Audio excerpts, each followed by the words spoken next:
ഏശയ്യായുടെ പുസ്തകം 52-ാം അധ്യായം 12-ാം തിരുവചനം. നിങ്ങൾ തിടുക്കം കൂട്ടേണ്ട, വേഗമോടുകയും വേണ്ട. കർത്താവ് നിങ്ങളുടെ മുൻപിൽ നടക്കും. ഇസ്രായേലിൻ്റെ ദൈവമായിരിക്കും നിങ്ങളുടെ പിൻകാവൽക്കാരൻ.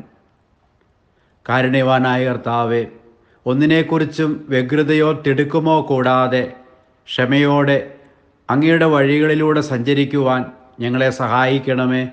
ആമേൻ. ദൈവം നിങ്ങളെ സമൃദ്ധമായി അനുഗ്രഹിക്കട്ടെ. നമ്മുടെ കർത്താവ് ഈശോ മിശിഹായുടെ കൃപയും പിതാവായ ദൈവത്തിൻ്റെ സ്നേഹവും പരിശുദ്ധാത്മാവിൻ്റെ സഹവാസവും നാം എല്ലാവരോടും കൂടി ഉണ്ടായിരിക്കട്ടെ, ഇപ്പോഴും എപ്പോഴും എന്നേക്കും. ആമേൻ.